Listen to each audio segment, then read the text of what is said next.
예, 소개받은 이종훈 교수입니다. 두 분만 계시면 어떡하나 걱정했는데 많이 오셨네요. 예. 오늘 사실 제가 오면서 차 안에서 강의 내용을 바꿨어요. 왜 그러냐면 이 문화적인 문제나 이데올로기 문제도 중요하지만 도대체 우리 대한민국이라는 나라가 어떻게 생겼는지, 이게 사실 교회가 세운 나라거든요. 그래서 제가 깜짝 놀란 게 우리 크리스찬들이 잘 모르시더라고요. 그리고 저는 이게 우상 숭배와 이 교회를 대적하고 겁도 없이 감히 하나님을 대적하던 자에서 예수님 만나고 회심한 다음에 제일 감사했던 게 뭐냐면 이 교회를 다닐 수 있다는 게 얼마나 큰 은혜인가, 이걸 알게 됐어요. 그리고 이 성경책이 얼마나 중요한 건지, 그러니까 이걸 이제 품에 딱 가질 때 느끼는 그 은혜가 있습니다. 그걸 좀 말씀드리고 싶은데, 그게 국가랑 무슨 관계냐 그러면, 제가 이제 미국에 와서 더 필을 봤는데 뭐냐면 1863년에 링컨 대통령이, 제가 미국 대통령 중에 몇 분 이렇게 특별히 좋아하는 대통령들이 있어요. 공통점이 뭐냐면 다 하나님 잘 믿어요. 근데 이 하나님 사랑하는 대통령 중에 링컨 대통령이 제가 또 존경하는데, 1863년 3월 30일 날 상원의 모든 의원이 만장일치로 대통령과 함께 선포문을 하나 채택합니다. 근데 그게 말이 선포문이지 기도문이에요.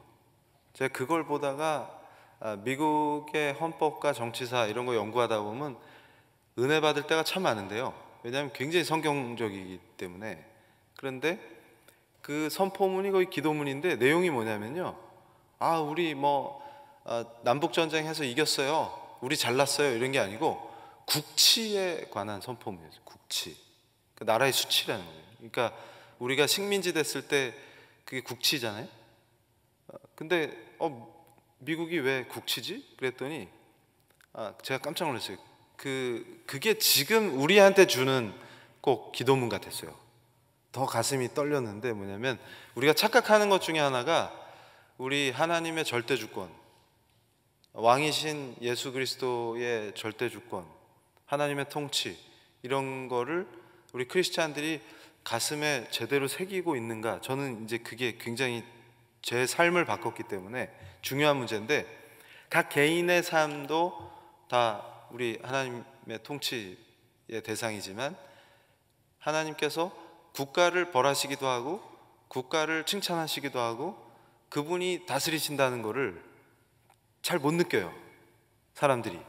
그러니까 저는 깜짝 놀랐던 게, 미국 대통령과 상원 의원들이 전원이 모여서 하나님께 회개하는 거예요. 그날은 전 국민이 같이 회개하자는 거였어요. 그래서 그게 뭔가 그랬더니, 미국이란 나라를 하나님 은혜로 세웠는데 빠른 속도로 성장합니다. 그러니까 미국이 독립하고 헌법을 만들고 신생국인데 엄청난 속도로 성장하고 발전하죠. 근데 그 가운데에서 하나님 은혜를 누렸어요. 근데 지들이 잘난 줄 알고 까불었다는 거죠. 그리고 우상을 섬기고 하나님 멀리하고 우리가 잘나서 이렇게 잘됐다 이렇게 생각했다는 거죠. 그때 링컨 대통령의 말씀이 남북 간에 피를 흘리고 서로 죽여야 되는 엄청난 징계를 받았다, 이렇게 얘기하세요.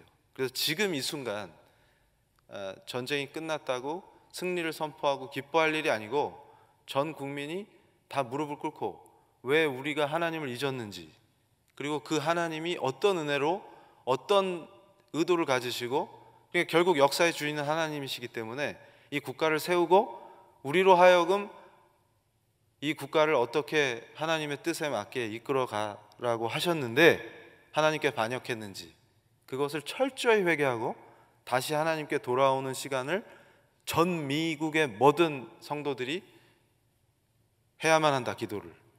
그게 그 선포문의 핵심이었습니다. 그런데 구구절절이 지금 이 시대에 우리에게 주시는 하나님의 말씀처럼 느껴졌어요. 그래서 우리가 지금 어떤 길을 가고 있느냐, 그래서 제가 지금 고국에서도 우리 청년들한테 대한민국이란 나라의 정체가 뭐냐? 해외에 나와 계시면 애국심이 더 생기죠. 그러니까 저는 어떤 자였냐면 감사할 줄 모르고 교회를 공격하고 대한민국을 아주 우습게 하는 그런 악한 자였습니다. 예수님 만나고 정신 차리고 보니까 모든 게 감사로 바뀌고 은혜였다는 것이죠.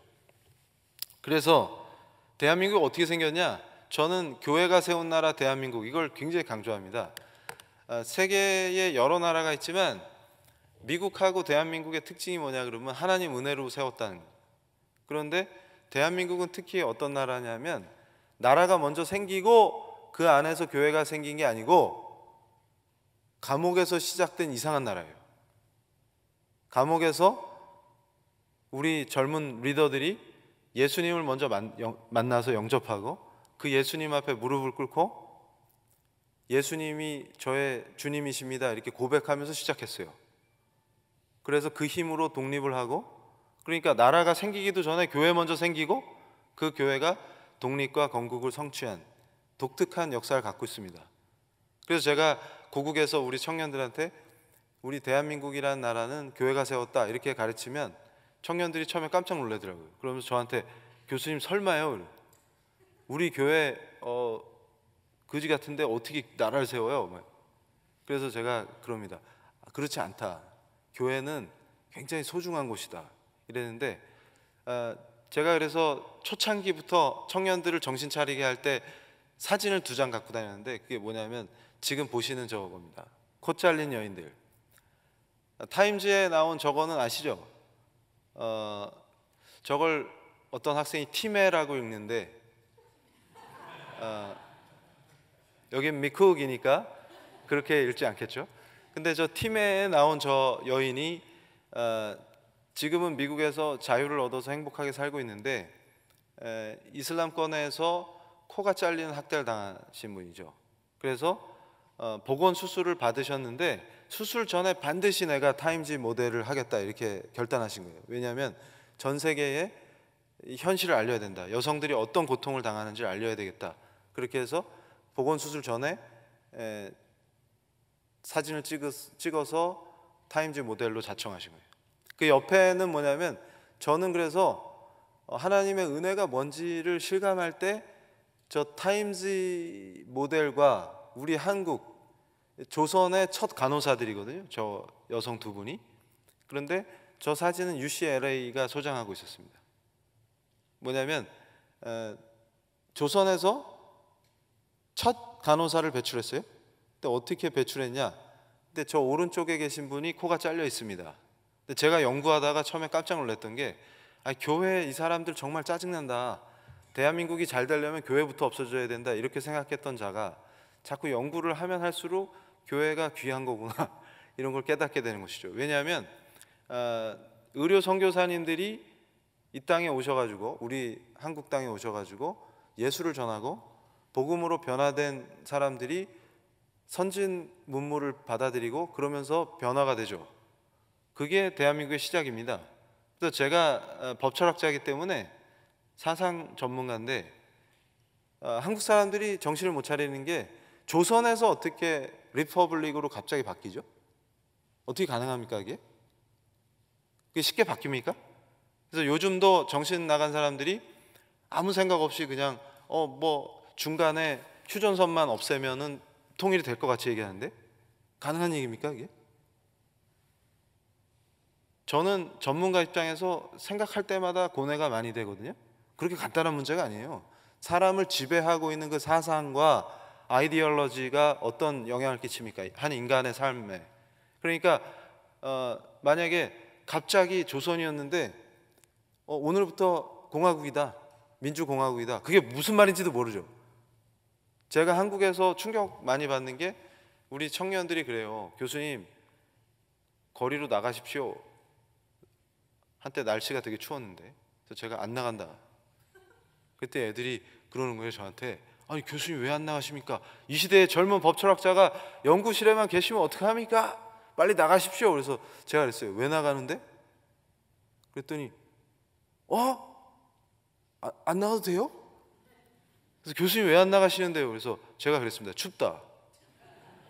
그랬더니 그 학생이 저를 엄청 경멸의 눈으로 쳐다보면서 아니 저렇게 의식 없는 사람이 교수라니 이런 표정이었어요. 너는 왜 나가냐? 그랬더니 대한민국은 민주공화국입니다. 교수님이 수업 시간에 얘기했잖아요. 헌법에 나옵니다. 그래서 제가 그랬어요. 말 잘했다. 공화국이 뭐냐? 고조 공화국에서는 그 공화국이냐? 그랬더니 잘 모르겠습니다. 민주주의는 뭔데? 그건 더 모르겠습니다. 그래서 제가 그랬습니다. 재수강해라. 너 C 받았다. 그래서 그때. 그러니까 지금 추운 데 나가서 헛짓하지 말고 재수강이나 해라. 제가 그랬거든요. 그러니까 지금 어떤 혼란 속에 있습니까? 민주주의가 뭔지도 모르고 공화국이 뭔지도 모르겠는데 일단 외쳐보자. 뭘 외쳐? 그래서 제가 요즘 강연하면서 제일 많이 쓰는 말이 닥쳐라. 교수님 민주주의인데요? 그럼 닥쳐라. 뭘 알고 얘기해요, 제발. 자유민주주의가 어디서 시작된지 아냐? 모르겠는데요. 예수님 믿음은 알려줄게. 자동으로 알 수 있다. 성경에서 시작됐다. 애들이 깜짝 놀래요. 그럴 리가.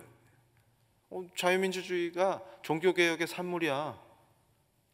그리고 니들이 누리는 자유 이거 다 하나님의 은혜야. 그러니까 제가 그거를 딱 설명드리면 뭐냐면 교회를 세우고 거기에 와서 이렇게 자유롭게 예배드린다는 거는 이미 이 나라가 종교의 자유를 인정한다는 거죠. 그리고 헌법 안에 기본권으로 자유권이 탑재되어 있다는 뜻이죠. 그게 어떤 복인지 종교의 자유를 박탈된 나라에 가보면 바로 알죠. 이게 엄청 복이었구나. 그러니까 공기를 숨 쉬면서 감사한지 모르는 것처럼 맨날 교회를 들락거리니까 이게 귀한 줄 몰라요. 그러니까 제가 저걸 청년들한테 보여주는 게 이제 연구하다 깜짝 놀랐는데 선교사님들 기록 사진에 보면 코가 잘린 조선 여인이 상당히 많이 나옵니다. 그래서 제가 청년들한테 그랬어요. 야, 조선 여인 중에 왜 코가 없는 여인이 많을까? 그러면은 압구정동 성형외과 부작용일까? 그때도 많이 했을까? 코를? 근데 그렇지 않습니다. 뭐냐면 우리가 그런 사람들이었어요.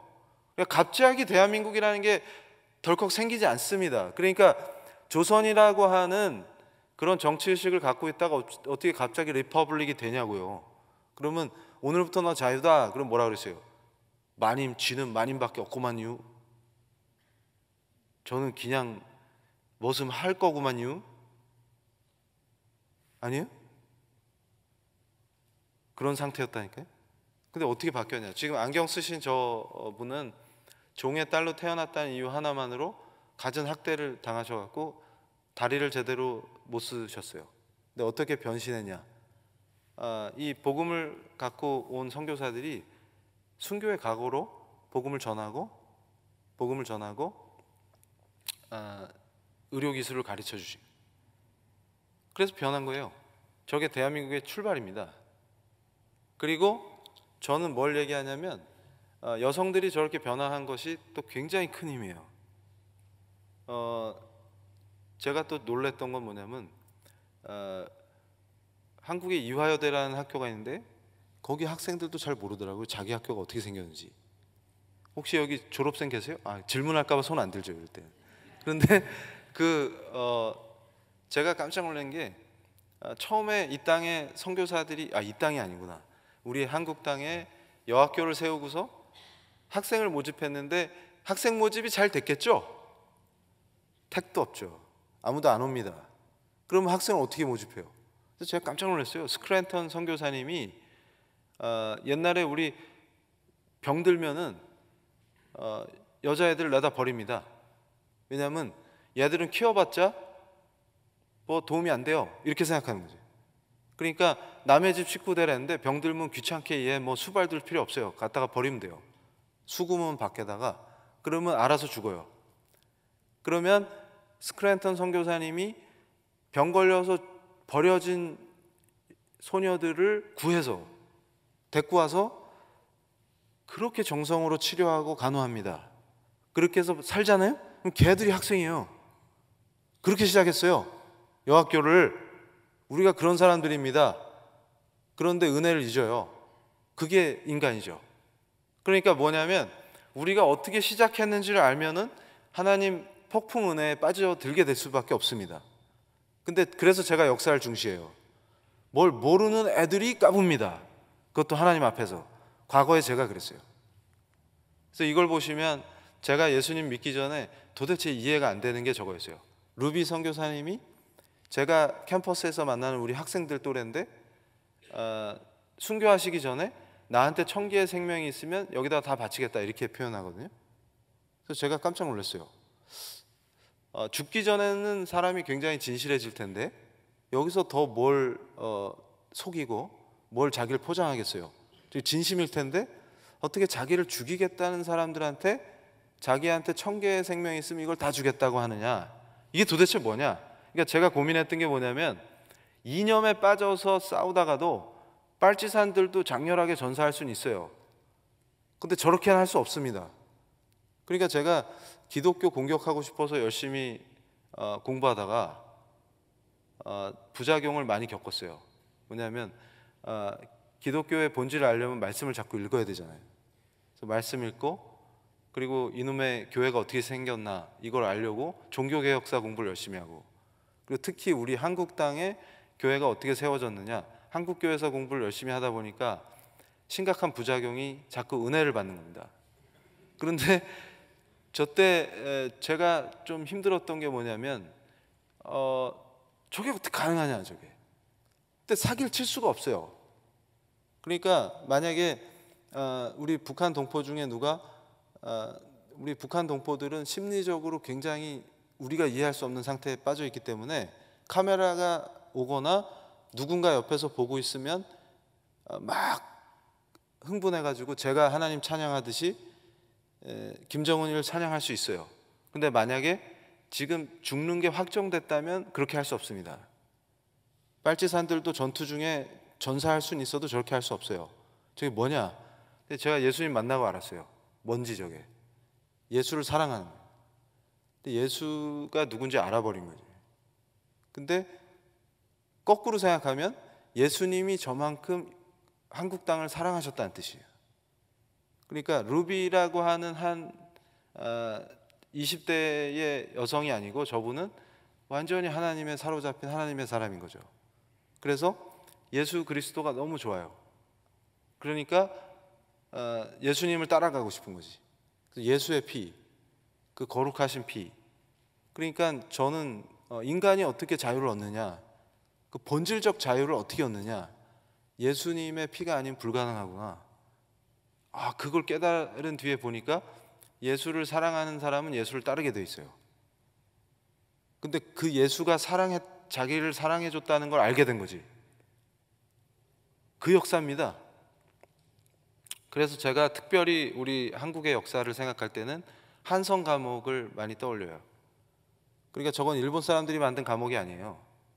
그러니까 지금도 정신 못 차리는 청년들을 제가 정신 차리게 할 때, 야 얘들아, 조선의 감옥은 사극 많이 보시죠?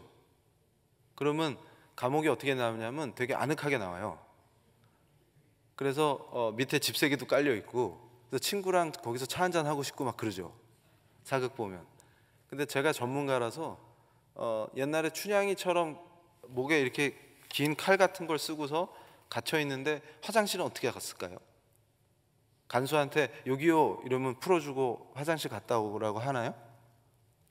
그래서 제가 정신 못 차리는 청년들한테 그 얘기합니다. 한국 마사회에서 알바하면은 돈을 많이 줘요. 그 마구간 치워봤냐? 그거 한 100배 생각하면 된다. 그러니까 우리가 착각하는 게, 제가 또 이토 히로부미 전문가거든요. 헤어스타일 보고 알았다. 다나카상하고 닮았다. 근데 이토 히로부미가 한국에 와가지고 어떤 확신을 갖고 있었냐면, 자기가 사법개혁만 해주면 조선 사람들이 자기를 열렬히 칭송할 거라고 생각했어요. 진짜로. 그 정도로 우리가 형편없었어요. 실제로 감옥에 갇힌 애들 인터뷰하면서 더 놀래요. 뭐냐면 왜 잡혀왔는지 물어보면 아는 애가 별로 없어요. 그럼 잡아온 사람 있을 거 아니야. 잡아온 사람. 쟤 왜 잡아왔냐 그러면 까먹었어요. 그런데 재판 한번 제대로 못 받아보고 거기서 불결하니까 병 걸려서 죽는 거예요. 그냥 매일 얻어맞고 이러면 면역력이 강하면 좀 오래 살고. 그게 우리였어요.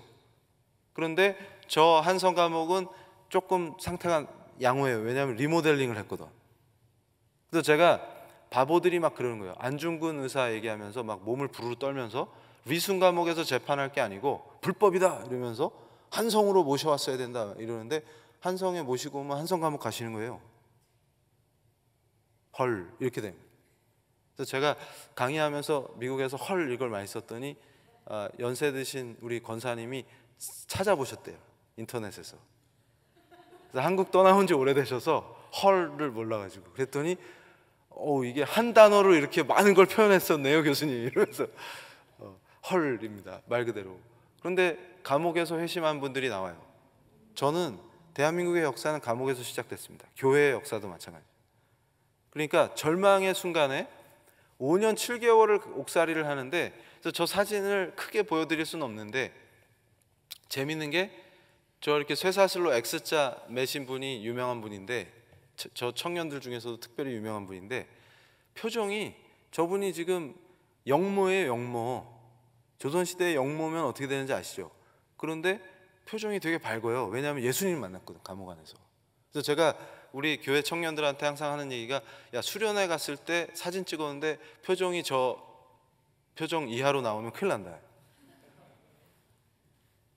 엄마 때문에 강제로 갔더라도 웃기 바란다.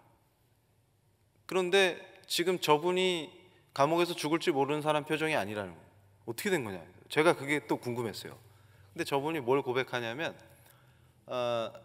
미국 선교사들 따라다니면서 영어 배워가지고 출세하려고 할 때는 선교사님들이, 목사님이 설교하면 귀에 안 들어왔다는 거예요. 그리고 성경이 귀한지는 알았지만 마음에 안 다가왔다는 거죠. 근데 이제 죽을 위기에 처하니까 하나님이 계시면 계신다 치고 기도한 거예요. 처음으로 진지하게. 그래서 저는 진지하게 하나님을 구해야 됩니다.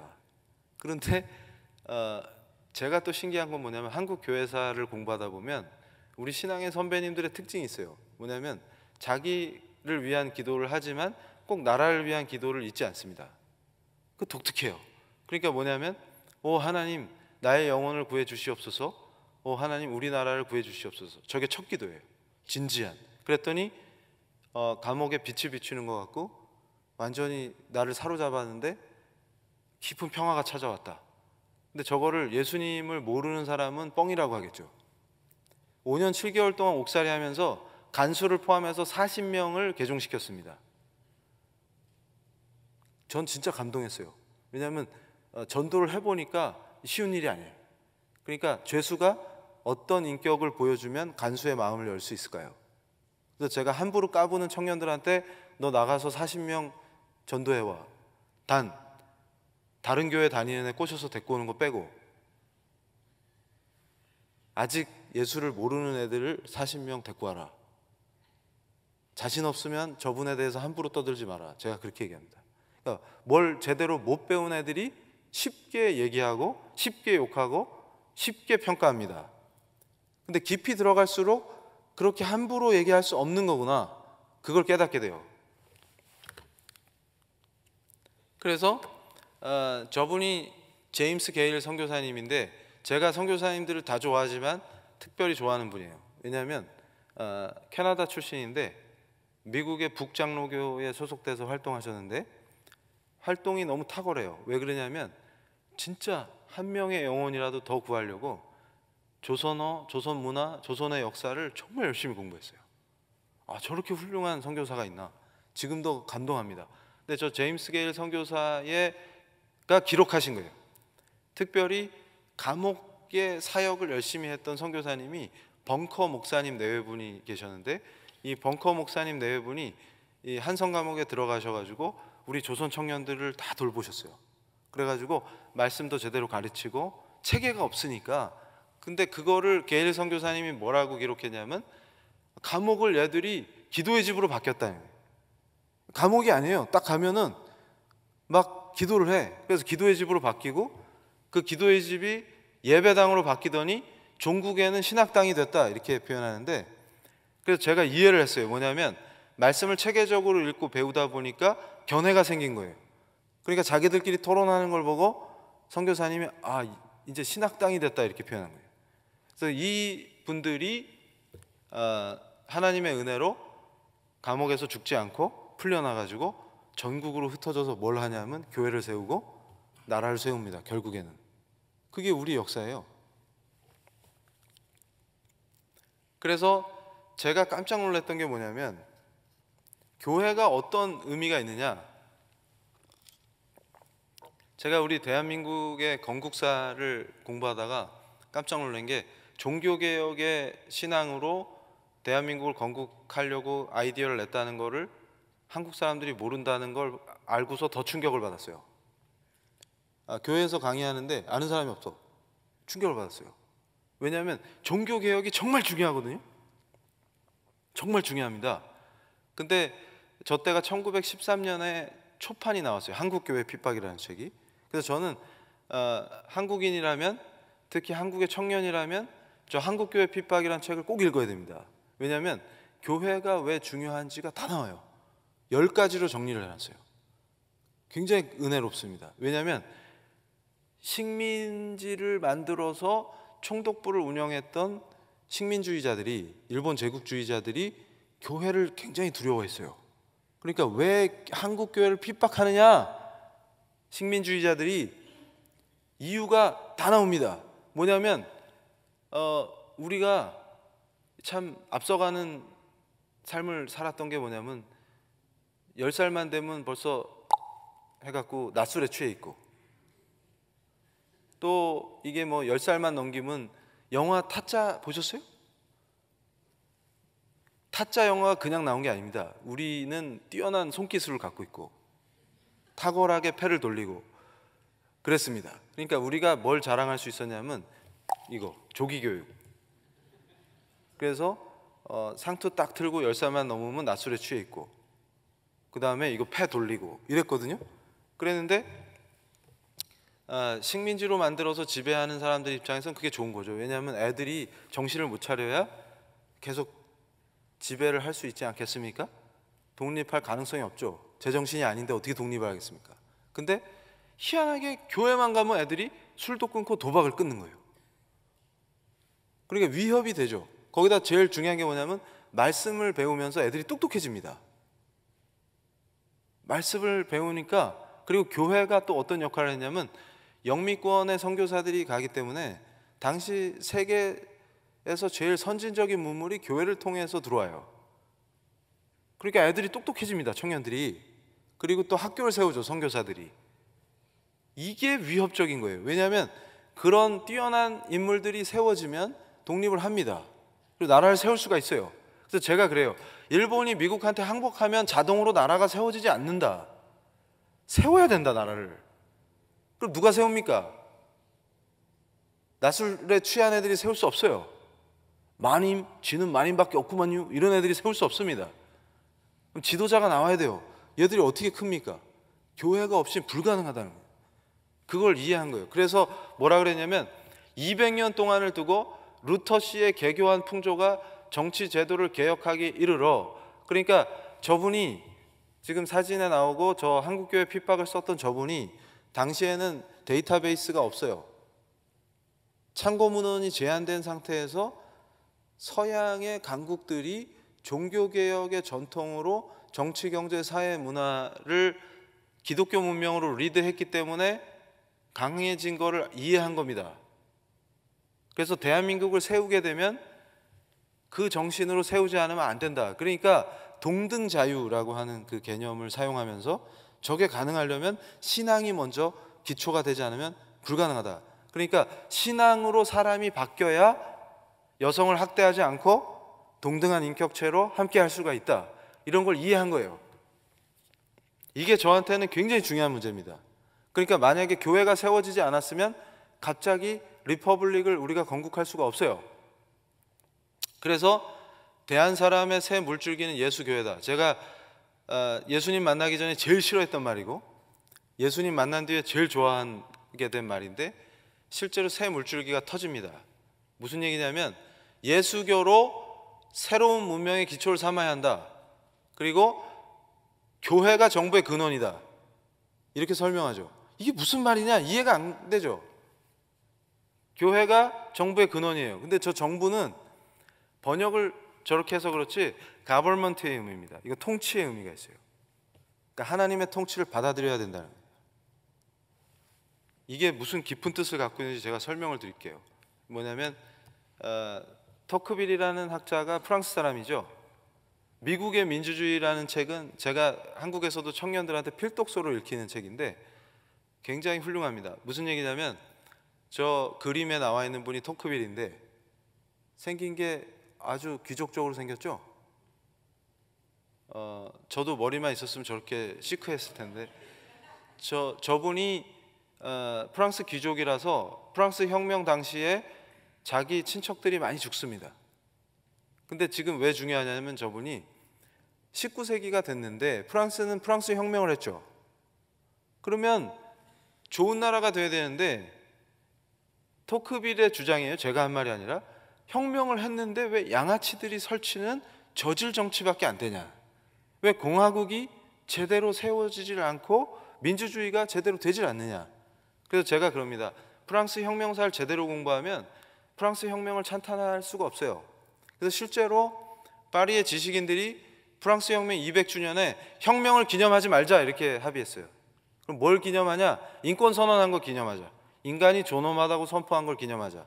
왜냐하면 혁명 2년 만에 로베스피에르라는 독재자가 나타나서 단두대를 만들어 갖고 사람을 닭 죽이듯이 목을 싹둑싹둑 잘라 죽였어요. 평등을 외쳤지만 왕, 귀족, 평민 할 것 없이 평등하게 닭처럼 죽었어요.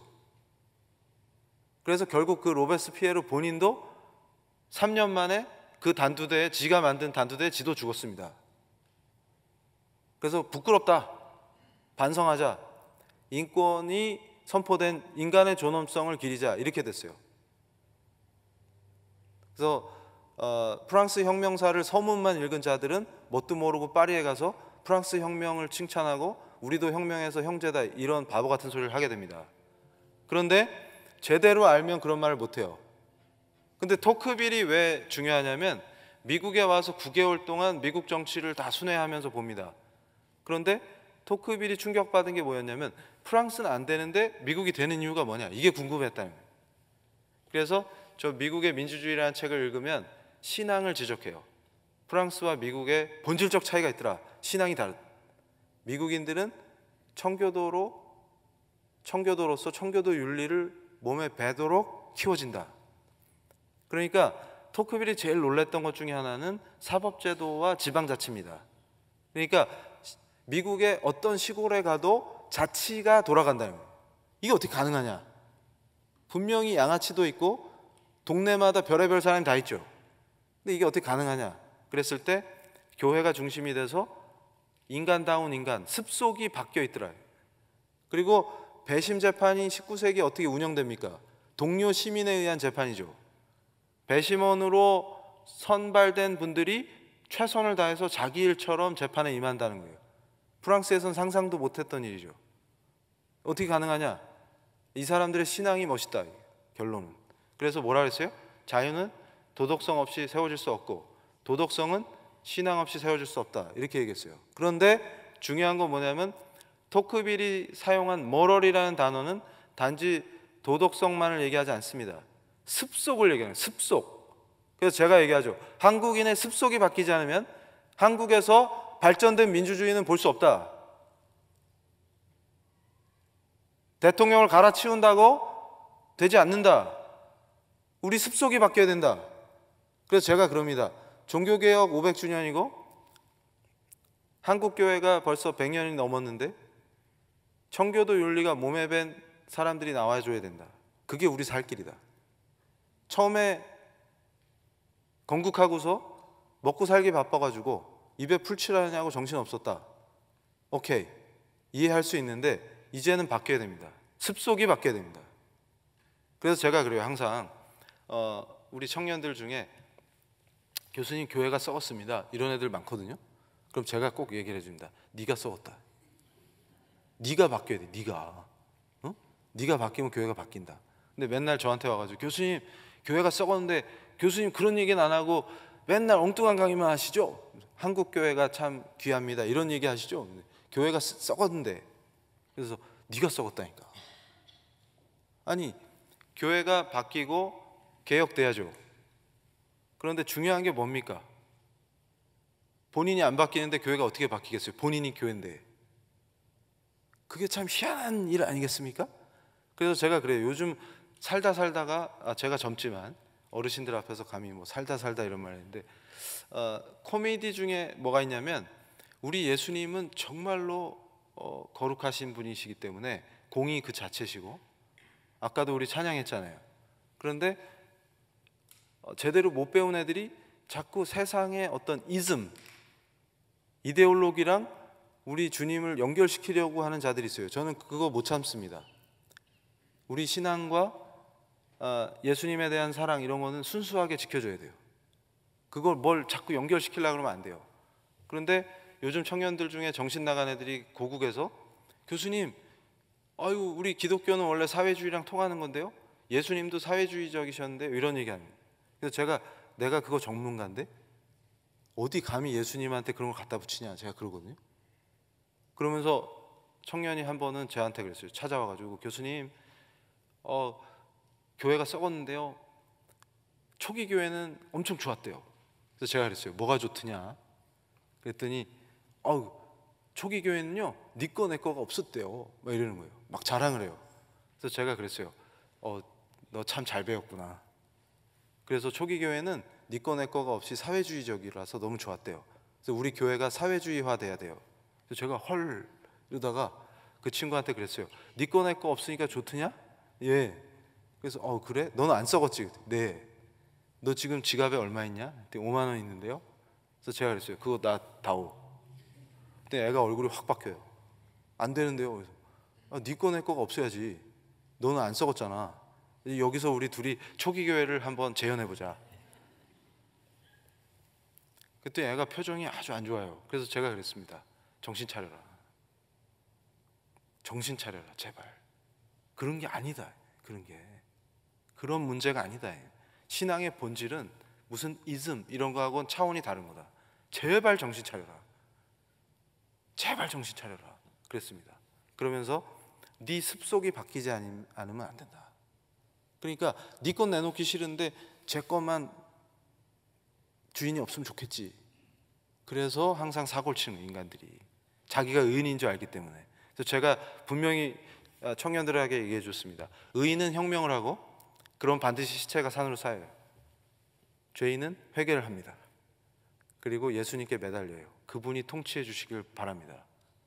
내가 의로울 수 있다고 착각하는 순간에 자기도 죽고 다른 사람까지 죽여요. 그래서 제가 예수님 만나고 정신 차린 게, 제가 꼭 삭개오 같은 놈이었기 때문에 희망이 없는, 죽어야만 하는 죄인이었죠. 예수님 만나기 전에는 그게 뭔지도 몰랐어요. 제가 의인인 줄 알았어요. 비판을 잘하니까, 제 전공이 비판법철학이거든. 전문적으로 비판하니까 얼마나 잘하겠어요. 그러니까 비판의 강도가 커질수록 내가 의인이라고 착각을 하더라고요. 근데 그런 거 없더라고요. 죽는 거예요, 죄인이라서. 근데 정신 딱 차리고 보니까 세상을 어떻게 바꾸냐, 혁명으로 바꿀 수 있냐. 근데 인류 역사를 보세요. 혁명하겠다고 의인들이 설치면 시체만 쌓여요. 세상은 더 나빠지고. 이게 어떻게 된 거냐? 원리가 간단합니다. 삭개오가 어떻게 바뀌어요? 예수님 만나니까 예수님한테 항복을 해야 돼. surrender. 항복을 해야 돼. 그러니까 이제 내 왕이 주님이야. 주님이 나를 통치하셔야 됩니다. 항복하니까 어떻게 바뀌어요? 몇 배로 갚았어요? 자기가 잘못한 거? 사람들 속여먹고? 제가 깜짝 놀란 게, 법을 초월하는 도덕성이 어디서 나옵니까? 삭개오라는 한 인간으로부터 절대 나올 수 없어요. 삭개오를 죽여볼까요? 그러니까 제가 제일 한심하다는 게 뭐냐면, 삭개오를 여기다 세워놓고 고소 고발을 해봅시다. 그럼 한 10명까지 혐의가 나오겠죠. 죽여라! 이렇게 해서 죽창으로 죽이잖아요. 속이 시원할 것 같습니까? 다음엔 네 차례예요. 왜 혁명을 하면 항상 시체가 산으로 쌓이냐면, 죄인을 죽여볼까요? 다 죽여야 돼. 다 죄인이거든. 의인은 없나니. 지가 의인인 줄 알았지. 근데 제가 가만히 보니까 뭐냐면, 언제 들통나냐 순서야. 의인인 척하고 비판 잘할수록 드러난다니까. 좀 있다가 네 차례가 좀 뒤에 오는 것 뿐이지 순서의 문제더라고요. 순서. 지금도 믿으세요? 의인이 있다고? 그래서 제가 그래요. 네 차례 곧 온다. 까불지 마라. 그런데 사람이 진짜 바뀝니다. 예수님이 주인 되시면. 그럼 어떻게 해요? 율법을 초월하는 도덕성이 나와요. 그거는 내 게 아니고 주님이 내 왕 되시니까 가능해지는. 그러면 세상이 바뀐다니까요. 그 원리를 이해하고서는 아, 예수가 답이구나, 까불면 안 되겠구나, 이렇게 된 겁니다. 그래서 이거 보세요. 제가 우리 한국의 교회사에서 제일 중시하는 게 뭐냐면 평양대부흥입니다. 근데 저 의미도 잘 몰라요. 그냥 사람들이 모여서 많이 변화돼서 예수를 많이 믿었나 보다 그렇게 생각하는데 절대 그렇지 않습니다. 저는 분명히 말씀드리는 게 우리 개혁신앙의 특징은 하나님 찬양하고 그 사랑을 누리는 걸로 끝나는 거 아니에요. 자기가 속해 있는 그 영역에서 그리스도가 왕 되시도록 그분의 주권이 내가 도구돼서 나를 통해서 선포되는 역할을 해야만 합니다. 문화를 변혁시켜야 돼요. 하나님을 대적하는 문화 속에서 그것과 대적하는 게 우리의 역할입니다. 근데 그걸 몰라요. 그러니까 제가 20대에 출가를 왜 했는지 아세요? 제가 왜 사는지 몰라서. 삶의 이유를 모르겠어요. 어디서 와서 어디로 가는지도 모르겠어요. 궁금해가지고 학교 가서 물어보면 선생님이 야단치고, 집에 와서 물으면 숙제나 하라고 엄마가 야단치니까 알 수가 없어요. 그래서 큰 스님한테 여쭤봤더니 출가하면 알 수 있대. 그래서 출가를 해봤어요. 제가 궁금하면 못 참거든요. 근데 출가를 해봤는데 더 헷갈려요. 그래서 나중에 깨달은 게 뭐냐면 괜히 절한다고 무릎팍만 깨졌다. 지금도 제가 공부하다가 허리가 안 좋아요. 그게 다 그때 후유증입니다. 젊은 애가. 그래서 제가 생각해 보니까 괜한 짓거리 했어요. 무릎하고 허리만 나갔어. 젊은 애가. 그래서 왜 그랬을까? 모르니까. 그거 한번 알게 되는 줄 알고. 근데 제 삶의 이유는 예수님을 만나고 분명히 알았습니다. 그분이 나의 왕이시기 때문에 그의 통치를 늘 구해요. 그러면 너무 행복해요.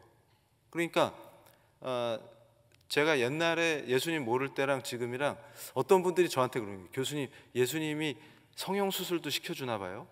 지금은 빵긋빵긋 웃으니까 너무 귀엽죠. 근데 옛날 사진 보면 저도 놀래요. 뭐지 얘는? 그러니까 뭐냐면 제가 그랬어요. 교회 세속화, 교회가 썩었다, 세속화된다 자꾸 그러길래 교회 세속화의 개념이 뭡니까? 제가 질문했어요. 당돌하게. 그랬더니 대답하는 사람이 없어. 뭐 중원 부원 막 떠들어요. 그래서 제가 오늘 여기 멀리 캘리포니아까지 왔으니까 알려드릴게요. 교회 세속화는 간단합니다. 우리 개혁주의는 제가 조계종에 귀의했을 때는 세속화가 뭐였냐면 산에서 수행을 해야 되는데 동네로 내려와요. 그래서 중국집에 갑니다. 그리고 짜장면을 시켜요. 그러면 세속화예요. 그러면 꼭 웨이터분이 그래요. 스님 고기는요? 그러면 까로 이렇게 됩니다. 그럼 그게 세속화예요. 그게. 그런데 우리 신앙인들의 세속화는 반대입니다. 우리가 세상을 버리고 산으로 기어 들어가면 그게 세속화예요. 교회가 분리되면 세속화입니다. 무슨 얘기냐면 우리 정치, 경제, 사회, 문화 어떤 분야도 세상 속에서 거기에 물들지 않고 빛과 소금이 돼야 돼요. 세상 속에서 분리될 수 없어요. 그러니까 무슨 얘기냐면 정치면 정치, 경제면 경제, 어떤 분야에 나를 부르시든 간에 거기 가서 그리스도가 왕 되시기 때문에 그의 주권이 나를 통해서 선포돼야 돼요. 그 역할을 하는 거예요. 그러니까 저는 주저없이 너 왜 살아? 그러면 하나님의 영광을 위해서 산다. 그분을 섬기기 위해서 산다. 이렇게 얘기해요. 그럼 내가 숨쉬는 이 모든 순간이 다 그분을 위한 거다. 이러면 예수가 누군지 모르는 애들은 걱정을 해줘요. 야, 너 왜 그러고 사냐? 근데 제가 뭘 깨달았냐면 예수의 서번트가 되지 않으면 죄의 서번트입니다. 100%예요. 길이 두 개밖에 없어요.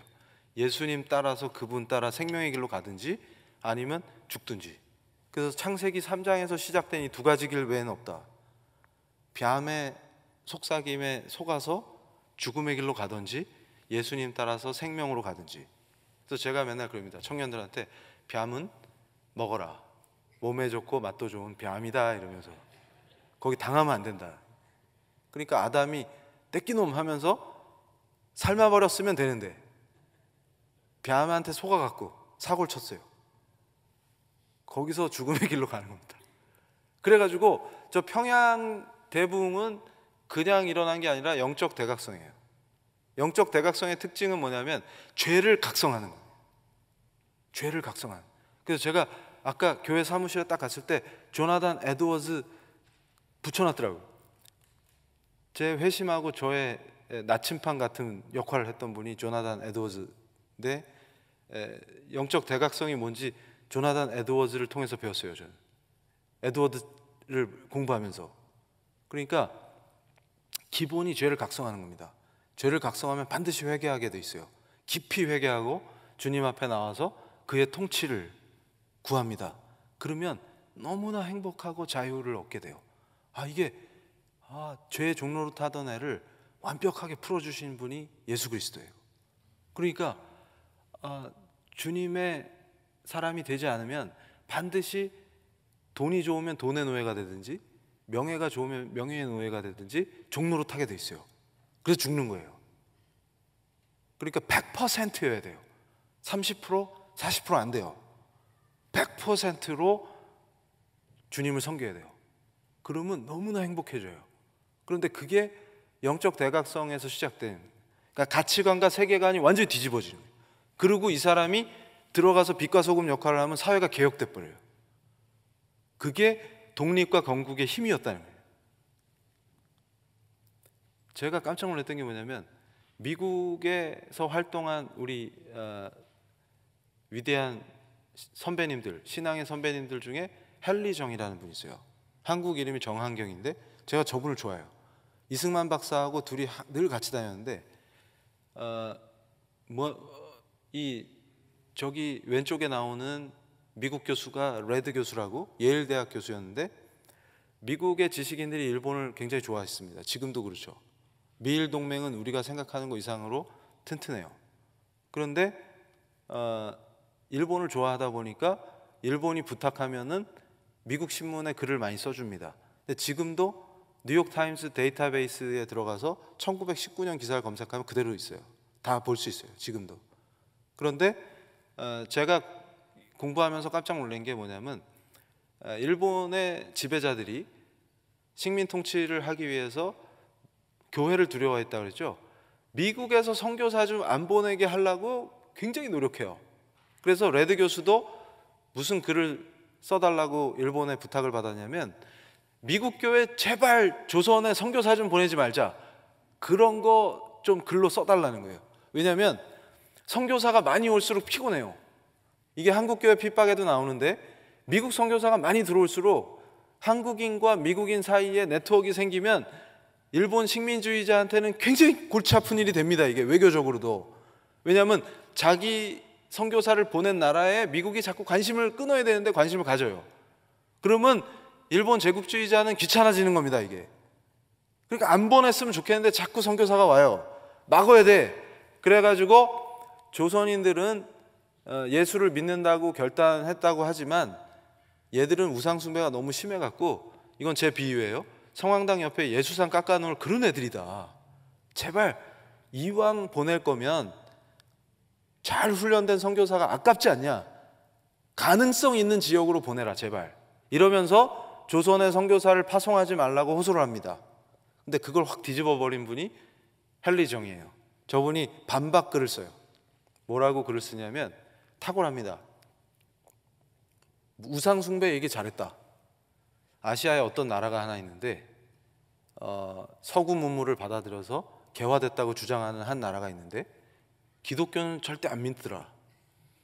그리고 진의 왕이 신이라고 주장하고 온 동네에다가 신사를 지어가지고 그리스도인에게 참배하라고 강요하는 놈들이 있더라. 누굴까요? 그러니까 미국 교회가 그 반박글을 보고 감동을 하는 거예요. 영은 또 왜 이렇게 잘해? 그러니까 이 사람 누구냐? 헨리 정이 누구냐? 조선의 청년이죠. 그런데 얘는 어떻게 예수 믿고 변화됐다냐? 우리가 선교사를 보냈답니다. 이렇게 된 거예요. 그러면 여러분이면 선교사를 더 보낼까요? 보내지 말까요? 그 성공했다는 증거잖아요. 그러니까 이런 걸 뭐라 그런다요? 역전의 역사다. 너무나 은혜가 되는 것입니다. 이거 하나만 봐도. 그래서 제가 고민에 빠진 게 뭐였냐면, 어떻게 그 짧은 시간에 헨리전 같이 탁월한 인물이 키워졌느냐. 요게 또 신기해요. 왜냐면 우린 대책이 없었어요. 그래서 제가 이 조선시대 법과 정치 역사를 연구한 사람 입장에서 충격을 많이 받습니다. 지금 우리나라가 망하게 생겼는데 선비들이 사형당할 때가 있었어요. 제가 판례 연구하다 깜짝 놀랐는데 재판문을 읽다가 쓰러질 뻔했어요. 뒷목 잡고. 얘들이 왜 죽나 봤더니 청나라는 오랑캐 국가이기 때문에 명나라에게 영원히 충성해야 되니까 명나라 복원운동을 하는 거예요. 그래서 제가, 야, 우리나라가 지금 식민지가 되게 생겼는데 뭔 명나라를 복원해.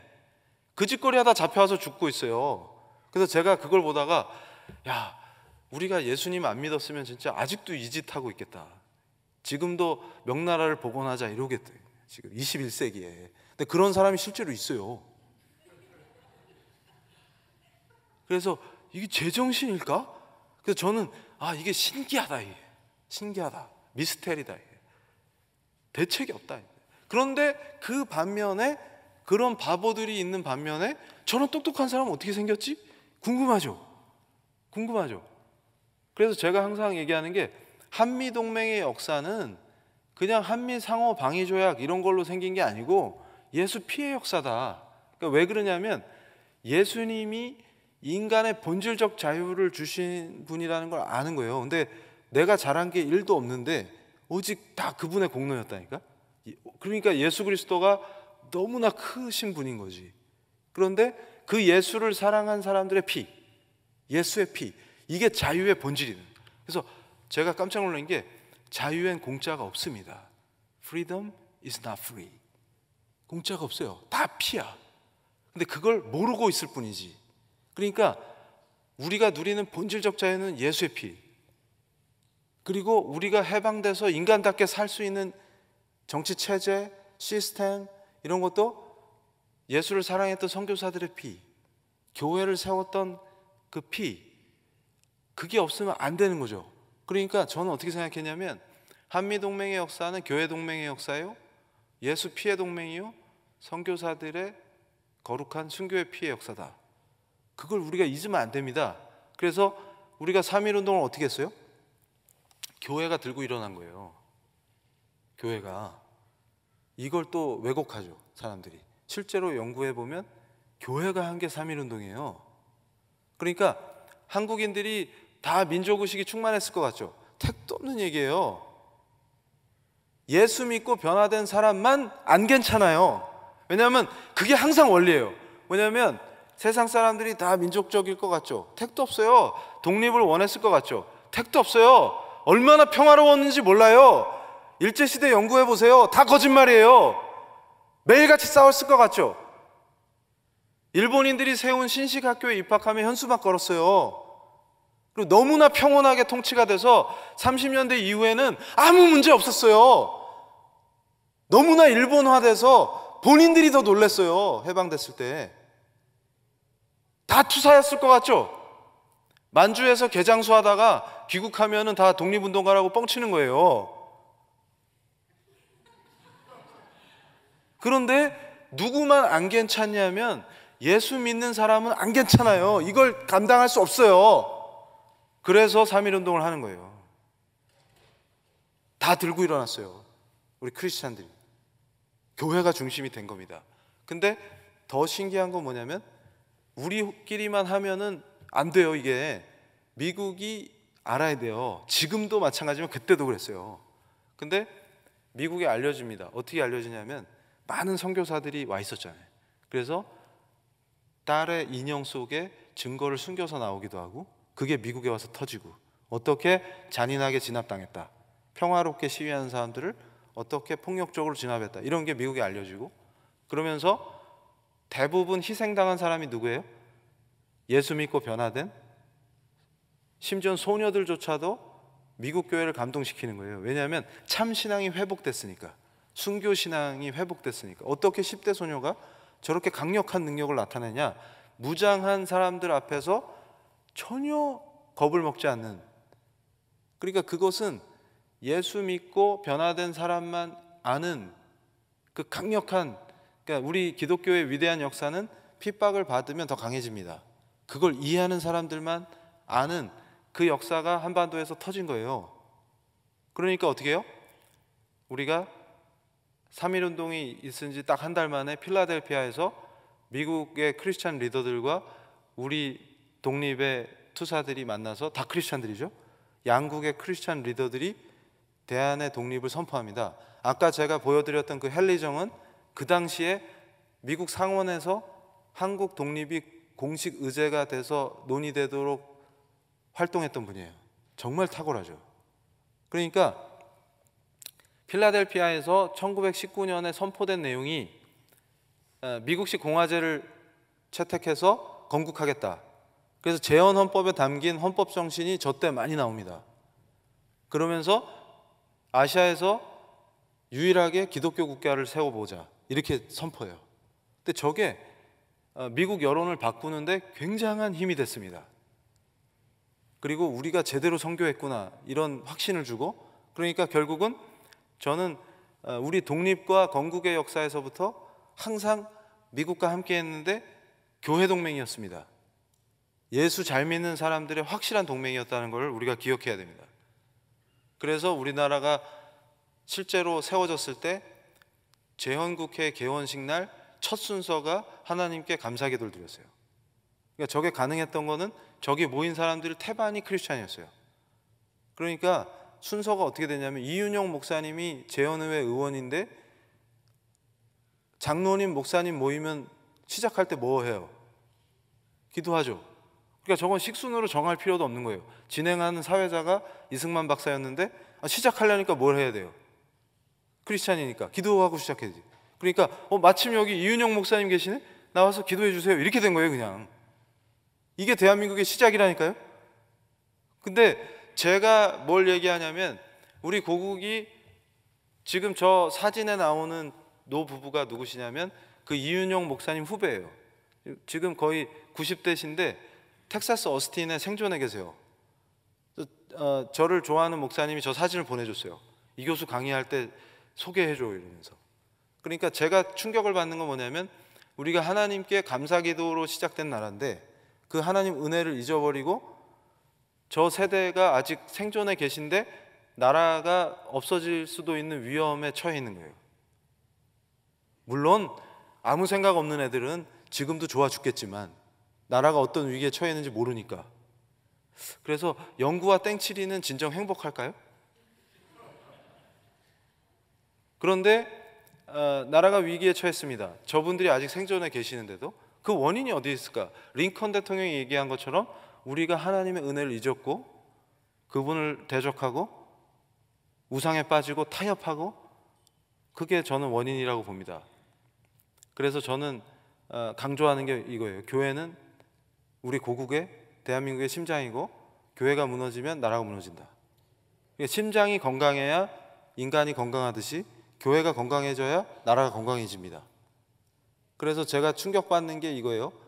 저 대한민국은 왜라는 책이 대학가에서 많이 읽히는 책인데 저 책의 내용을 보면 어르신들은 목 잡고 쓰러집니다. 왜냐하면 책의 내용이 6.25 전쟁을 다루면서 통일전쟁이었는데 예수쟁이들이 제국주의 미국을 끌어들이는 바람에 통일할 뻔했는데 못했다. 그러니까 예수쟁이와 미국이 왼수다, 그런 내용이 저 책에 있어요. 그래서 예수쟁이인 제가 볼 때 상당히 기분이 나쁩니다. 그런데 저걸 교회 안에서 돌려읽는 자들이 있어요. 그래서 너네들은 크리스찬 아니야? 그러니까 어떤 이념이나 사상이 예수님을 초월해서 존재하는 자들이 있습니다. 그러면 우리에게 어떤 징벌이 내려올까요? 뭐 굳이 설명할 필요 없겠죠. 그래서 저는 얘기합니다. 제가 은혜 받았던 게 지금 이 베델교회로 오는 길에 장로님이 설명해 주셨어요. 우리 베델교회는 우리 북한의 인권을 위해서 헌신하는 교회라는 얘기를 들었습니다. 그래서 제가 할렐루야 이랬습니다. 그게 참 그리스도인이죠. 왜냐하면 저는 그렇게 얘기해요. 지금 한국 교회가 정신을 못 차리는 게 기도를 이상하게 합니다. 그래서 저는 기도하는 거 보면 제정신인가 아닌가 이런 게 궁금해져요. 뭐냐면 막 기도를 하시는 거예요. 어떤 분이 주여 이러면서 저 북녘에 우리 지하교회 성도들 살려주십시오. 그분들이 종교의 자유를 누리게 해주십시오. 막 이렇게 기도를 해요. 그러면서 김정은 정권이 유지되도록 도우면 두 개가 양립할 수 있나요? 그러니까 김정은 정권이 무너져야 우리 성도님들이 풀려나는 거 아니에요? 수용소가 무너져야 그분들이 사는 거 아니에요? 근데 그 수용소를 유지하는 사람 놔두고, 그러니까 어떻게 해요? 제가 그래서 비유를 어디에 드냐면 히틀러가 유대인을 계속 학살하고 있는데 히틀러 정권이 무너져야죠. 히틀러가 포기를 하든지 항복을 하든지 회개를 하든지. 근데 그건 그냥 놔두고 히틀러랑 사진 찍고 냉면 같이 먹으면 평화가 옵니까? 그러면 수용소는 어떻게 해요? 그냥 두고. 그 지하 성도님들이 왜 죽어요? 그 탈북 작가 지연아 선생이 미국에 와서 펜스 부통령도 만나고 증언했죠. 그때 미국인들이 얼마나 울었습니까? 근데 같은 동포인 우리가 상관없어요? 우리가 맨날 먹던 거 맛집 찾아다니고 그거 계속 하고 싶어서? 어떤 벌을 받고 싶습니까? 하나님한테. 저는 무서워요. 그래서 이번에도 영적 연구와 땡치리는 행복할까요? 그러니까 도대체 이해가 안 가는 겁니다. 히틀러가 무너져야 유대인이 살아요. 영화 보면 막 손에 땀을 쥐지 않습니까? 지금 미군이 들어오고 있는데 하루만 더 늦게 오면 이 사람 죽을 수도 있잖아요. 그럼 하루만 빨리 먼저 와라 이러잖아요 지금. 그런데 어떻게 그런 기도를 하고 앉아있죠? 그게 가능합니까? 저는 그게 더 이해가 안 가요. 그러면 우리가 잘못하면 다 죽는다 그 얘기죠. 그래서 제가 한국에서 에알 정책연구원이라는 거를 만들었는데 목적이 있어요. 뭐냐면 다시 크리스찬들이 연합을 해야 됩니다. 그리고 우리가 착각하는 것 중에 하나가 뭐가 있냐면 우리 대한민국은 항상 어려운 상황에 처해 있기 때문에 외교를 잘해야 살아남을 수 있습니다. 그런데 지금 정신을 못 차리고 있죠. 그래서 일본하고 최악의 관계가 되려고 하는데 절대 그러면 안 됩니다. 우리가 착각하는 게 우리를 식민지로 만들었던 제국주의 일본하고 미국에 항복한 일본은 다른 일본이에요. 평화헌법이 유지되는 일본하고 제국주의 일본을 동일시하면서 적대시하려고 하는 세력들이 있어요. 그거는 우리의 죽음을 불러옵니다. 한미일이 공조해서 북중러를 견제해야 돼요. 특히 중국을 견제해야 돼요. 정신을 못 차리죠. 그래서 제가 뭘 강조하냐면 제가 마이크 허커비 주지사를 작년에 만나는데 다시 우리 신앙인들이 뜨겁게 결합해야 됩니다. 미국의 신앙인들과 우리 한국의 신앙인들이. 그래서 한미동맹을 정부 간의 차원 이상의 교회 간의 강력한 연대, 민간 차원의 강력한 동맹, 같은 가치를 추구하는 가치 동맹을 추구해야 됩니다. 우리는 예수 동맹이고 마음껏 예배드리고 찬양할 수 있는 종교의 자유가 보장되는 자유를 중시하는 인간의 존엄성을 중시하는 바로 그게 인권의 기초예요. 우리 성도님들 현명하시니까 종교의 자유를 빼앗은 나라의 특징이 뭡니까? 사람이 사람답게 살 수 없어요. 종교의 자유가 인정되고 우리 마음껏 말씀대로 신앙할 수 있는 나라, 교회가 눈치 안 보고 자유롭게 예배할 수 있는 나라일수록 좋은 나라예요. 그러니까 저는 뭐냐면 결국 우리가 가야 될 방향은 북녘의 우리 크리스찬들이 우리와 동일하게 종교의 자유를 누리고 함께 예배드릴 수 있는 그런 방향으로 가야만 합니다. 그러려면 크리스찬들이 강력하게 힘을 뭉쳐야 돼요. 분열하면 안 됩니다. 그래서 제가 라트비아하고 친하게 지내요. 대사님인데 한국에 와 있는 아주 친하게 지냅니다. 왜 그러냐면 라트비아는 소련의 통치를 직접 받았기 때문에 종교의 자유 이런 거 없어요. 지식인들이 학살을 당했습니다. 크리스찬들도 다 죽어요. 정신 똑바로 차려야 됩니다. 공존할 수 없어요. 제가 인류의 역사를 보면서 스탈린 같은 자가 집권하고 그런 체제가 지상에 들어오면 교회는 다 지하로 내려가야 됩니다. 마오쩌둥이 혁명에 성공하면 크리스찬은 다 지하로 들어가야 돼요. 반대로 우리가 교회를 세우고 지상에서 하나님을 찬양하면 걔네들이 지하로 내려갑니다. 이 원리를 이해해야 돼요. 둘이 양립할 수 있다고 거짓말하는 거 속지 마십시오. 양립 불가능해요. 왜냐하면 그들은 우리의 신앙을 인정하지 않습니다. 그래서 제가 젊은이들에게 항상 저 라트비아의 사례를 들려줘요. 그리고 라트비아는 나치 독일에게도 점령당한 적이 있죠. 그래서 라트비아 대사님은 뭘 얘기하냐면 라트비아가 독립된 이후에도 러시아와 독일을 대하는 외교를 달리한다. 왜냐하면 러시아는 지금도 주변국을 위협하고 언제 어떤 위험을 초래할지 모르는 나라지만 독일은 국제법을 준수하고 라트비아에 도움이 된다. 그러면서 우리 청년들한테 제가 특강을 부탁했을 때 저 대사님이 뭐라 그랬냐면 한국이 중국과 일본을 대할 때 라트비아를 보고 배우면 매우 도움이 될 것이다. 이렇게 얘기하는 거예요. 이게 바로 국제 질서를 우리가 모르면 죽는다 그랬죠. 미국이 지금 세우고 있는 국제 질서가 뭡니까? 인도 태평양, 인도 패시픽이에요. 그래서 태평양 사령부 이름이 인도 패시픽으로 바뀌었어요. 한국 사람만 몰라요. 그래서 미국의 전략이 뭐냐면 일본과 호주를 앞세워서 인도까지 중국 공산당을 포위하는 겁니다. 새로운 국제 질서를 짜고 있어요. 근데 우리 대한민국이 미국의 편에 안 서고 중국 쪽에 서겠다고 공식적으로 선포했어요. 이제 우리는 어떻게 됩니까? 다음 세대는 어떻게 됩니까? 저는 그래요.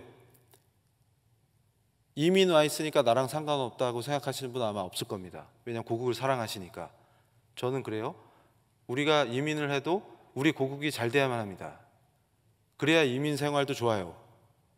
그런데 저는 걱정이 큽니다. 왜냐하면 중국 공산당은 우리 교회를 적대시해요. 다이너마이트로 폭파해버려요. 선교사들 추방하고 예수 믿는다는 이유로 엄청난 박해를 합니다. 우리가 동맹을 할 대상이 아니에요. 우리는 예수 잘 믿는 나라와 동맹해야 합니다.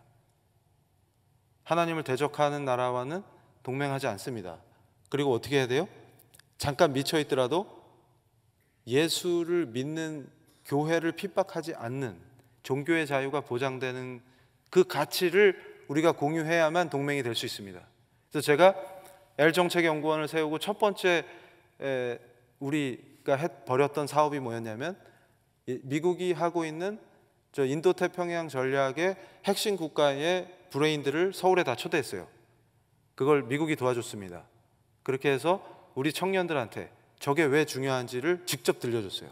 근데 제일 충격적인 건 뭐였냐면 물론 이제 호주 교수가 왜 한국과 일본과 호주와 이런 미국의 동맹들이 함께 연합해야 되는지 강조한 것도 중요했지만 제일 재미있었던 거는 베트남에서 온 하박사라는 분이 베트남이 어떻게 발전했느냐, 미국과 직접 전쟁한 나라지만 미국 세력을 끌어들여서 중국을 견제하기 때문에 베트남 발전하고 있다.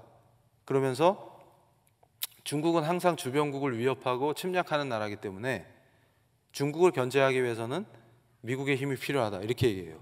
실제로 베트남은 다낭에 미군을 주둔시키기 위해서 엄청나게 열심히 뛰고 있습니다.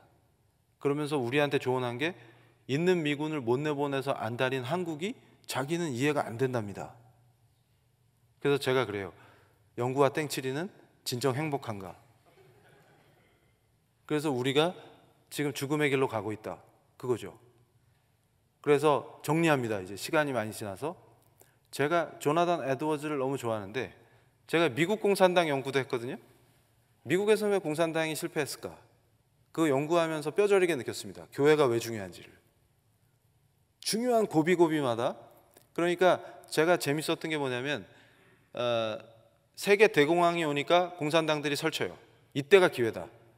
이때가 아니면 미국을 공산화할 수 없다. 그리고 흑백 갈등이 벌어지니까 또 좋아합니다. 흑인들을 선동해서 공산주의를 퍼뜨리자. 다 실패해요. 왜냐하면 은혜를 받아. 은혜 받는 사람은 혁명을 안 합니다. 제가 예수님 몰랐을 때 제일 답답한 친구가 교회 다니는 친구였어요. 얘한테는 아무리 세뇌를 시키려고 해도 안 들어갑니다. 사상이. 왜 그러냐 했더니 은혜를 받았대. 그래서 대책 없는 애들이 은혜를 받습니다. 그래서 지금은 제가 엄청난 은혜를 받아요. 그런데 신기한 게 뭐냐면 미국은 위기에 빠질 때마다 대각성 운동이 일어나요. 그러니까 50년대 또 70년에 캠퍼스 대붕 이런 게 일어납니다. 그러니까 공산당들이 맥을 못 쳐요. 그런데 신기한 게 뭐냐면 제가 이 미국의 역사와 한국의 역사를 비교하면서 공부하다가 깜짝 놀란 게 1차 대각성 운동, 저 때 주도하신 분이 조나단 에드워즈죠. 저 에드워즈가 뭐라고 얘기하시냐면 총체적 배교 상태다 이렇게 표현하더라고요. 식민지 미국의 상태를. 깜짝 놀랐어요. 미국은 맨날 잘한 줄 알았어요. 그랬더니 배교 상태라고 한탄을 해요. 거기서 죄를 각성하고 대각성이 됩니다. 그 힘으로 미국을 건국해요. 독립하고. 근데 신기한 게 뭔지 아세요? 우리도 평양 대붕으로 건국을 하죠. 그런데 2차 대붕은 미국이란 나라의 성격이 체계화되는 때입니다. 그러니까 질적으로 성장해요. 근데 더 신기한 건 뭐냐면 1, 2차 대각성 운동을 통해서 세워진 미국의 교회들이 선교사를 우리한테 보내줘요. 제가 깜짝 놀랐어요. 그러니까 헨리 존 같은 탁월한 인물이, 그러니까 저는 이럽니다. 통치, 가버먼트는 하나님과 무관하지 않고, 그러니까 우리 교인들 중에 착각하는 사람들이 있어요. 정치와 교회가 관계없다. 절대 그렇지 않습니다. 왜냐하면 가버먼트의 문제는 하나님의 문제이기 때문에, 하나님 주권의 문제이기 때문에 절대 관계없지 않아요.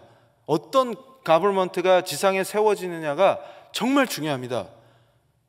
북한 동포들이 우리보다 지능이 낮아서 저렇게 사는 게 아니에요. 체제가 악하기 때문입니다. 체제를 지키지 못하면 우리가 어떤 상태에 빠질지 몰라요. 그러니까 제가 깜짝 놀란 게 뭐냐면 1, 2차 대각성 운동을 거치면서 탁월한 미국의 선교사들이 세워져요. 그분들이 한국에 옵니다. 이름만 거론해도 기라성 같은 분들이 다 한국에 왔어요. 그래서 그분들이 잠재력은 있지만 조선이라고 하는 타락하고 더러운 정치 때문에 그 잠재력을 발휘하지 못한 우리 인재들을 다 깨웁니다. 그래서 그 능력이 터져 나오는 거예요. 그래서 우리가 건국을 할 수 있었습니다. 그걸 느껴야 돼요. 그러니까 깜짝 놀랐습니다. 미국의 1, 2차 대각성 운동과 대한민국의 건국은 무관하지 않아요. 건국의 리더들이 짧은 시간에 탁월해진 이유는 그 탁월한 선교사들이 와서 교육했기 때문입니다. 그래서 마지막으로 제가 이걸 설명을 드릴게요. 제가 깜짝 놀랐는데 자유민주주의 타령을 하는데 이 본질이 뭔지 아는 사람을 못 봤어요. 그래서 미국이니까 더 필 받아가지고 링컨 대통령이 저 연설, 유명한 연설 하셨죠. 민주주의 하면 떠오르는 거, of the people, by the people, for the people.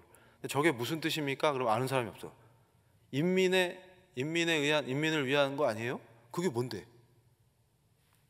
응? 그러면 북한 정치네? 뭡니까 저게? 그래가지고 제가 오늘 확실히 알려드릴게요. 저건 링컨 대통령 창작물이 아니에요. 링컨 대통령이 혼자 생각해내신 게 아니고 인용한 겁니다. 어디서 인용했냐면 저 그림에 나오는 존 위클리프가 한 얘기예요. 존 위클리프가 누구냐면 루터와 칼빈이 나오기도 전에 종교개혁의 선구자입니다. 14세기에 이미 영국에서 성경책을 영어로 번역한 분이에요. 근데 뭐 영어 성경 만든 분이 뭐 그렇게 대단해? 저 때는 모국어로 성경을 번역하면 태워 죽임을 당해요. 화형당해요. 목숨을 건 겁니다. 근데 더 신기한 건 뭐냐면 악한 애들이 위클리프를 죽이려고 손대려고 했는데 손대기 전에 하나님 데려가세요. 그래서 이 악한 애들이 위클리프의 시체를 가루로 만듭니다. 나중에 부활하지 말라고. 그래서 제가 그걸 읽다 막 웃었어요. 얘들은 화장하면 부활이 안 된다고 생각하는구만 이러면서. 그게 바보죠. 그런데 저 위클리프가 왜 위대하냐면 탁월하게 가장 먼저 이 말씀을 모국어로 번역해서 소지한다는 걸 처음 생각한 거예요. 제가 너무 존경합니다. 이게 무슨 말이냐면 제가 교회 일원이 된 다음에 깜짝 놀란 게 모국어 성경을 이렇게 개인이 소지하는 게 은혜가 된다는 걸 몰라요. 조계종 출신인 저만 알더라고요. 그래서 깜짝 놀랐어요. 이거 굉장한 겁니다. 왜냐하면 내가 직접 하나님 말씀을 읽을 수 있다는 게 엄청난 거예요. 그러니까 이게 바로 서구 정치에서 동등 자유가 시작되는 그 개인이 탄생하는 겁니다. 처음으로.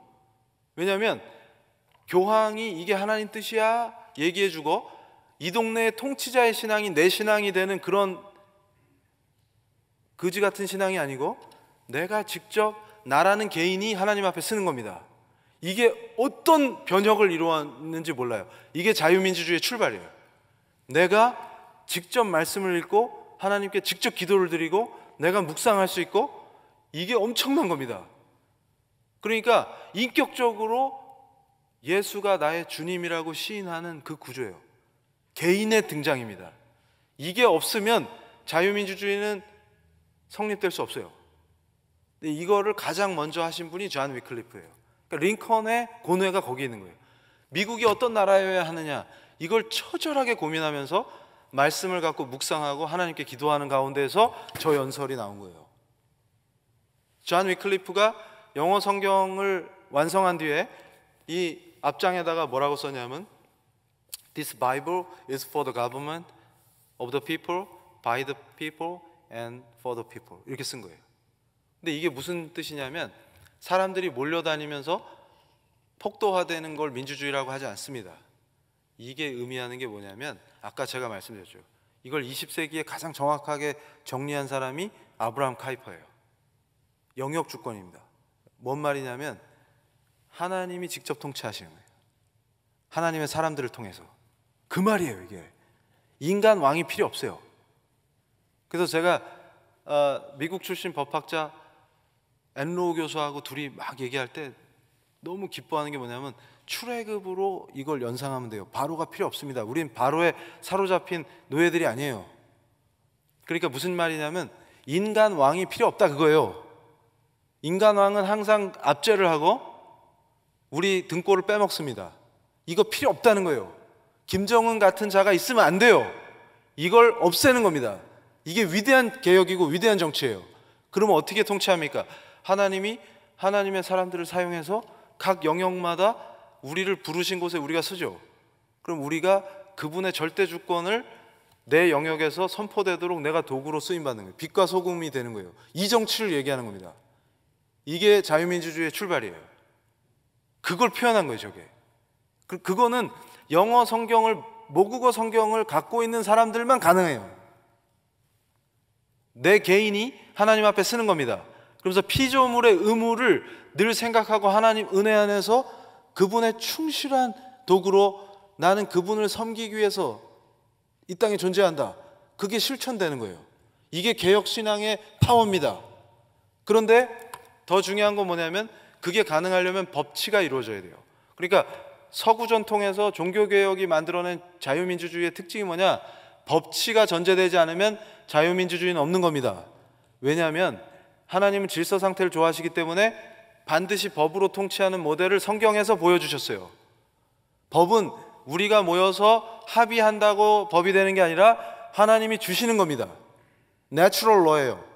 하나님이 주신 법을 가지고 그걸 기준으로 삼아서 우리가 입법을 해서 그 법으로 통치하는 겁니다. 사람이 통치하면 사람은 유한하고 연약하기 때문에 꼭 말썽을 일으키고 사고를 쳐요. 하나님이 주신 법을 기준으로 법을 만들고 그 법으로 통치하고 모든 국민이 그 법을 존중하면 가장 탁월한 정치체제가 만들어집니다. 그러면서 하나님의 사람들이 곳곳에서 빛과 소금으로 서 있으면 그 나라는 가장 복된 나라가 돼요. 그게 자유민주주의의 원리입니다. 그걸 위대한 미국을 만들겠다는 링컨이 선포한 겁니다. 그걸 모르기 때문에 우리 고국이 위기에 빠지고 미국 땅이 엉뚱한 동성애로 음란한 것이 인권으로 변질돼서 이 난리를 치는 것입니다. 그래서 제가 오늘 여기서 말씀드리는 거예요. 레이건 대통령을 제가 존경합니다. 왜 그러냐면 서슬퍼렀던 냉전 시대에 악의 축이었던 소련과 싸우면서 힘들 때마다 역대하 7장 14절 말씀을 붙잡고 기도하셨어요. 저는 오늘 우리에게 필요한 말씀이 바로 역대하 7장 14절이라고 봅니다. 뭐냐면 우리가 하나님을 잊었습니다. 그래서 땅에 엎드려서 회개하고 그분의 얼굴을 구할 때 이 패역한 땅을 고쳐주신다. 이게 역대하 7장 14절 말씀이에요. 미국이 위기에 빠질 때마다 위대한 리더들은 하나님 앞에 무릎을 꿇고 하나님 얼굴을 구했습니다. 대한민국이 건국될 때도 마찬가지였어요. 우리가 살 길은 하나입니다. 지금까지 우리가 하나님보다 더 높아진 것, 예수 그리스도보다 더 중시했던 것들, 이런 것들을 모두 버리고 다시 하나님 앞에 무릎을 꿇고 우리가 교만해져서 링컨 대통령이 1863년에 선포한 것처럼 우리가 교만해져서 짧은 기간에 발전한 게 우리가 잘나서 된 줄 알고 하나님의 은혜를 잊고 하나님을 대적했다. 그렇기 때문에 우리는 하나님 앞에 철저히 무릎 꿇고 회개하면서 죄를 각성하는 대각성의 역사가 시작돼야 하는 것입니다. 그래서 우리가 하나님 앞에 철저히 무릎을 꿇고 회개하고 하나님의 얼굴을 구할 때 하나님은 자애로우신 분이기 때문에 이 땅의 패역을 고쳐주실 것입니다. 그래서 우리 고국이 살고 이 미국이 살고 미국과 우리 고국의 크리스찬들이 다시 과거에 함께 손잡고 회개와 기도로 나라를 세우고 함께 했던 것처럼 미국 땅과 한국 땅이 고쳐지길 기도하면서 새롭게 더 뜨겁게 하나님의 얼굴을 구하는 것입니다. 그 과정에서 압제 속에서 고통받는 우리 북한의 동포들도 지하교회의 성도들도 우리와 같이 똑같이 자유를 누리며 하나님과 예수님을, 우리 성삼위 일체 하나님을 온 마음으로 경배하고 찬양할 수 있는 위대한 역사가 시작될 것입니다. 그래서 우리는 더욱더 뜨겁게 하나님의 얼굴을 구하면서 기도하고 실천하고 우리가 서 있는 모든 영역에서 절대 주권자이신 그리스도의 주권이 우리를 통해 선포될 수 있도록 최선을 다해야 하는 것입니다. 감사합니다.